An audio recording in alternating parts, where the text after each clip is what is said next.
Hello, how are you? So a lot of people have been asking me to tell stories more often. I got some stories. I got a little awkward and uncomfortable story for everybody about the first time a Slim Jim entered my hot pocket. You know, the time that the train entered the tunnel, that the meat stick entered my sacred cave. You know what I mean? You get the gist. I'm going to talk about when I lost my virginity. So dad, brothers, you know, aunts and uncles, this one is probably not something you want to hear, but it's a funny story, so let's get started. So most of my friends in high school by like freshman year lost their virginity, so I was listening to their stories and, you know, I was like, okay, that doesn't sound like fun. And my mom's only been with my dad, so I kind of looked up to that whole thing. So basically my mindset was to wait for the right guy and then go ahead and unlock my door, you know, let him on in, okay? So in my high school days, I had my share of guys that I like try to undo my belt, and I always was like, you know, no, I don't feel like you're the right one, I'm good, you know, whatever. So finally this guy comes along, super attractive, right? So I was like, damn, like, I'm gonna take that. That's gonna be mine. So, you know, I meet him, whatever, we start texting a little bit. There's a few little breaks in between us texting, but long story short, we end up going on a date again after a while. We ended up starting to date, and this guy's hooked me to like my senior dances and everything. So at this point in the story, I'm at age 16. I find this guy super attractive, super hard for me not to, you know, let go of my pureness. You know what I mean? So we're dating for about a month, and you know, this guy says to me, I see the way you eat, you know, you finish my food, you eat a lot of bad food. I bet you your virginity that you can't go 3 days without eating bad food. And I was like, okay, yeah, let's do that bet. Let's do that. And I was really determined, you know, I was like, I got this. But then later on that night, I messed up and I lost the bet.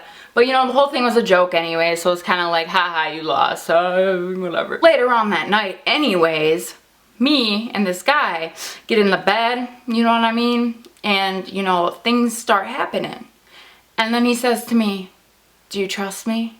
And I was like, what? Bam. Whoop! There it is. Oh, is that what you meant? I didn't even hear the question. I was like, ooh. Like, I was not expecting it. It was like, surprise. That's the moment that I lost my virginity right there. Ouch, okay?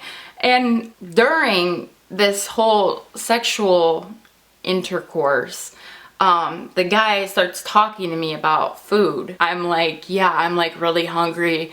You know, I really think that a bacon cheeseburger with fries sounds really good right now. This is all during, okay? And even though I really was obsessed with this guy and like this guy so much before all of that, once I seen that we were talking about food during sex, I was like, I have to marry this guy. This is the one, you know? Jeffrey Gleason is that guy that talked to me about food, and the guy who took my virginity, and the guy that I'm gonna marry. You know, it all just worked out exactly the way that I had dreamed at the time. So after it's all done, Jeff says to me, you better not fall in love with me now. And I thought it was so funny because a few days after that, he was like, I love you, I do. And I'm like, oh.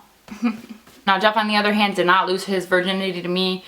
He's had his share of poo-tang, which is, you know, whatever, cool. One little serious note for any of my followers who are younger, maybe still a virgin, it feels really good to be able to say I've only slept with the guy that I'm going to marry. Which is why I find it so funny when girls are like, oh my god, you slut. Yeah, such a whore, so bad. And yes, it does mean that I will only be able to ride one joystick for the rest of my life, but that's okay. Because as long as that's, you know, good for you, you know what I mean, then cool, you know? The right guy will come around and he will wait patiently. You give him little other things on the side, but you'll wait, okay? And also make sure you get checked for STDs. You don't want any of that. Just make sure you get tested. You don't want to give it to someone else or anything like that. But I'm not your mother. Do what you want. Thanks for watching my awkward cho-cha story, and I hope that you guys have a great day. Yeah, I'll see you guys later.